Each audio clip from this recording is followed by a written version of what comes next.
బాధ్యత లేకుండా, ఒక రాజకీయ పార్టీకి ఉండవలసిన లక్షణాలు లేకుండా బురజల్లే కార్యక్రమం చేయడం అది తప్పు. ఇప్పటికే ప్రజలు వీళ్ళ మీద ద్వేషించే పరిస్థితికి వచ్చారు, అసహించే పరిస్థితికి వచ్చారు. మీకు ఓటు వేయలేదని రాష్ట్రం మీద ద్వేషం పెంచుకోవడం మంచిది కాదు. రాష్ట్రంలో విధ్వంసం సృష్టించడం మంచిది కాదు. ఈ విషయం గుర్తుపెట్టుకోవాలి. మీరు చేసిన పనికి మీకు ఓట్లేయలేదు. మీ అరాచకాలకి ఆ రోజు ప్రజలు తీర్పిచ్చారు.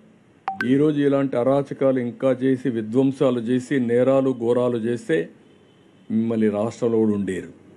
ఇంట్లో నుంచి బయట కూడా రాలేరు. గుర్తుపెట్టుకోండి. ప్రజా జీవితాలతో ఆడుకోవద్దండి. మీరు చేసిన తప్పుడు పనుల వల్ల కొన్ని లక్షల మంది నాశనం అయిపోయారు.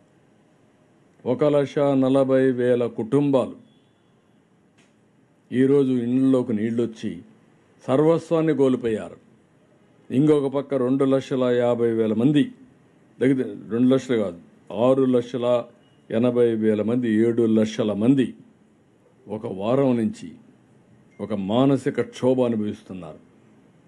ఇంట్లో నుంచి బయట రాలేరు, నీళ్లు లేవు, కరెంటు లేదు, ఇంకొక పక్క అన్ని ఇబ్బందులు, తినడానికి తిండి లేదు, పిల్లలకు మంచినీళ్ళు కూడా ఇవ్వలేకపోతున్నారు.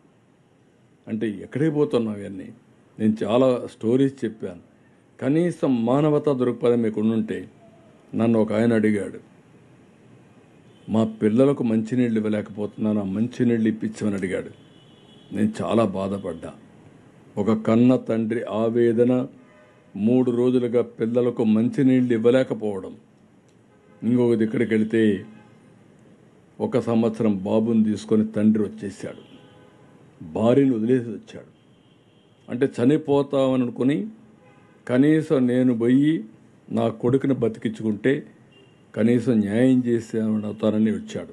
కానీ మనసు క్షోభిస్తూ ఉంది. ఒక మాట అన్నాడు, సార్ ఏం చేస్తారో చేయండి, నా భార్యను తీసుకురండి. నేను అడిగాను, ఎందుకు వదిలేసి వచ్చావంటే, ఈ బాబు కోసం వచ్చాను, ఎవరు నేను వచ్చేవాడిని కాదు అంటే, భార్య బిడ్డ మధ్యలో నలిగిపోయి బిడ్డను బ్రతికించుకోవడానికి భార్యను కూడా త్యాగం చేసే పరిస్థితికి వచ్చాడంటే మనం గుర్తుపెట్టుకోవాలి. కడాన సెంటిమెంట్ ఎంత ఇదిగా ఉంటాయంటే, ఒక ఆడబిడ్డ తండ్రి చనిపోయాడు, ఈవిడ బతకడానికి పారిపోవచ్చు. ఆవిడ ఏడుస్తూ అక్కడనే కూర్చొని, నా తండ్రి శవాన్ని పోస్టుమార్టం పంపించండి, అంత్యక్రియలు చేసే అవకాశం నాకు అనిపించండి అని ఏడ్చే పరిస్థితి వచ్చింది. అప్పుడు వెహికల్ పెట్టి పంపించాం. ఇవన్నీ చూస్తే మీకు బాధ్యత అనిపించదు?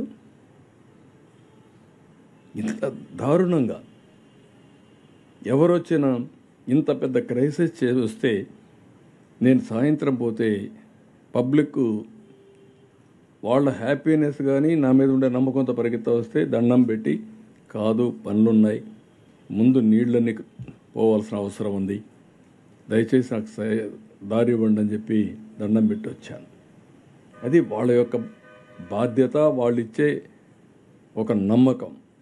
ఇక్కడ వీళ్ళని చూస్తే ఇష్టానుసారంగా ఏదంటే చేస్తాం, ఏం చేసి జరుగుతుంది, ఇంకా మేము సాధిస్తాం అని ఉంటే మాత్రం కరెక్ట్ కాదు.